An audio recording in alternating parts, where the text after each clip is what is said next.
दोस्तों, बनारस एक ऐसी जगह है जहां सुबह का असर भौतिक, मानसिक और आध्यात्मिक इन तीनों स्तर पर महसूस किया जा सकता है। भोले की नगरी उतनी ही फक्कड़ है जितने फक्कड़ खुद शंभूनाथ। बनारस को मीडिया और फिल्मों में भी इन्हीं तस्वीरों के साथ दिखाया जाता है, लेकिन ये बनारस का सिर्फ एक पहलू है।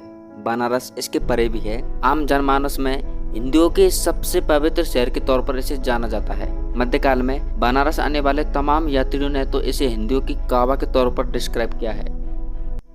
नमस्कार दोस्तों, मेरा नाम है मनोज। स्वागत है आपका सिटी एक्सप्लेन में। हिंदू पुराणों में बनारस का एक प्राचीन नाम वाराणसी है, जो दो नदियों वरुण और असी से मिलकर बना है। यूँ तो कई छोटी और बड़ी नदियां इस शहर से होकर गुजरती है, लेकिन इन दोनों नदियों का शहर से अलग ही लगाव है।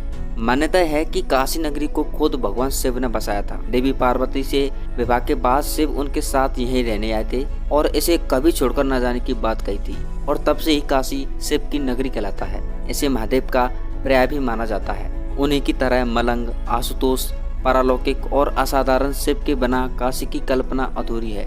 इस शहर की हर गली, हर कूचे पर शिव की गहरी छाप है। इस शहर में भगवान शिव को समर्पित सैकड़ों मंदिर है, जिसमें सबसे प्रमुख है काशी विश्वनाथ मंदिर। काशी विश्वनाथ मंदिर 12 ज्योतिर्लिंग में से एक है और ये गंगा के पश्चिमी तट पर स्थित है। कहा जाता है कि 11वीं सेंचुरी में राजा हरिश्चंद्र ने इस मंदिर को दोबारा बनवाया था। इतिहास के पन्नों को पलटे तो पता चलता है कि इस मंदिर के निर्माण और तोड़ने का सिलसिला 11वीं सेंचुरी से लेकर 15वीं सेंचुरी तक चला। साल 1194 में मोहम्मद गोरी के आदेश पर कुतुबुद्दीन ऐबक ने इसे तोड़वाया। मंदिर को एक बार फिर से बनवाया गया, लेकिन 13वीं सेंचुरी में फिरोज सिंह तुगलक ने इसे तोड़ने के आदेश दे दिए। 1447 में जौनपुर के सुल्तान मोहम्मद शाह ने इसे तोड़ दिया। इसके बाद 1585 में बादशाह अकबर के नवरत्नों में से एक राजा टोडरमल की मदद से पंडित नारायण भट्ट ने फिर से मंदिर का रेस्टोरेशन किया, लेकिन 18 अप्रैल 1669 को औरंगजेब ने इस मंदिर को ध्वस्त करने के आदेश दे दिए। इसके बाद 1780 में महारानी अहिल्या होलकर ने इस मंदिर का रेस्टोरेशन करवाया। आगे चलकर 1835 में महाराजा रणजीत सिंह ने मंदिर को 1000 किलोग्राम सोना दान दिया। इससे मंदिर के कलश को बनवाया गया था। भगवान शिव के अलावा बनारस में दूसरे देवी देवताओं के भी बेहद प्रसिद्ध मंदिर है, जैसे संकट मोचन हनुमान जी मंदिर, जिसे महाकवि तुलसीदास ने एस्टैब्लिश किया था। यहाँ हर साल होने वाला म्यूजिक फेस्टिवल पूरे वर्ल्ड में फेमस है। इसके अलावा कौशमांडा देवी का पुराना मंदिर भी यहीं स्थित है, जो अपनी रक्त छवि से विशाल कुंड यानी योज पूल के लिए बेहद फेमस है। विश्वनाथ मंदिर के पास ही माता अन्नपूर्णा का मंदिर है। ये मंदिर दुनिया का इकलौता एक ऐसा मंदिर है जहाँ भक्तों को प्रसाद भगवान का भोग लगने से पहले ही दे दिया जाता है। जीवन की भागम भाग में बनारस का एक दूसरा सत्य है मृत्यु। यहाँ मृत्यु जीवन के अंत की तरह नहीं, बल्कि जीवन का ही एक पार्ट माना जाता है। हिंदू मान्यता के अनुसार काशी मोक्ष की नगरी मानी जाती है। मणिकर्णिका घाट पर दिन रात मृतकों का अंतिम संस्कार होता है। यहाँ चिता की अग्नि कभी शांत नहीं होती। इसलिए प्राचीन काल से ही देश भर से लोग जीवन की सारी जिम्मेदारी पूरी कर अपने आखिरी पलों में यहाँ मोक्ष प्राप्त करने आते हैं। मथुरा, वृंदावन और हरिद्वार की तरह यहाँ भी आपको हर घर में एक प्राचीन मंदिर मिल जाएगा। कहते तो ये भी है कि काशी के हर कण कण में शिव का वास है। What makes Banaras special? दोस्तों, गंगा तट पर वैसे इस नगर में भारत की असली गंगा जमुना तहजीब अपने विभिन्न रूपों में साकार होती दिखती है।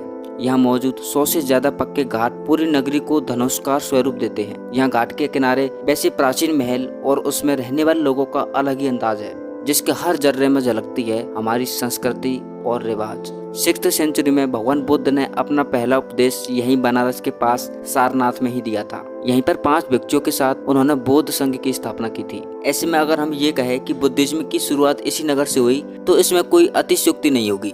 बुद्धिज्म के अलावा काशी जैन धर्म का भी एक मुख्य तीर्थ स्थल है। जैन धर्म में टोटल 24 तीर्थंकर हुए, जिनमें से 7th तीर्थंकर सुप्रेशनाथ, 8th तीर्थंकर चंद्र प्रभु, 11th तीर्थंकर श्रेयांसनाथ और 23rd तीर्थंकर पार्श्वनाथ का जन्म वाराणसी में ही माना जाता है। लेकिन दिलचस्प बात तो ये है कि 11th तीर्थंकर श्रेयांसनाथ का जन्म तो उसी सारनाथ में हुआ जो बुद्धिज्म का तीर्थ स्थल है। बनारस में अनेक प्राचीन जैन टेम्पल मौजूद है, जिसमें जैन घाट पर सुभाष जन्म स्थल और भीलोपुर में तीर्थंकर पार्श्वनाथ जन्म स्थल शामिल है। इसके अलावा 8th सेंचुरी में महादेव की भूमि काशी ने आदि शंकराचार्य को भी अपनी तरफ आकर्षित किया और उन्होंने यहाँ काशी विश्वनाथ साहित्यकम की रचना की। बनारस 14th सेंचुरी के प्रमुख संत एवं समाज सुधारक कबीर की भी जन्मस्थली मानी जाती है। कबीर के बिना तो काशी अधूरी है। शहर के मध्य कबीर चौरा मोहल्ले में उनका आश्रम है। मोहल्ला अपने संगीत साधकों के लिए दुनिया भर में मशहूर है। इसके साथ ही संत रैदास जो कबीर के ही समकालीन थे, उनका जन्म भी वाराणसी में ही हुआ था। वह मीराबाई के गुरु थे। उनके फॉलोवर्स को रायदासी कहा जाता है। 16वीं सेंचुरी में गुरु नानक देव भी काशी आए और काशी विश्वनाथ के पुजारियों के साथ सत्संग भी किया। वहीं अस्सी घाट पर गोस्वामी तुलसीदास जैसे भक्त कवि ने अपनी कालजयी रचना रामचरितमानस लिखी।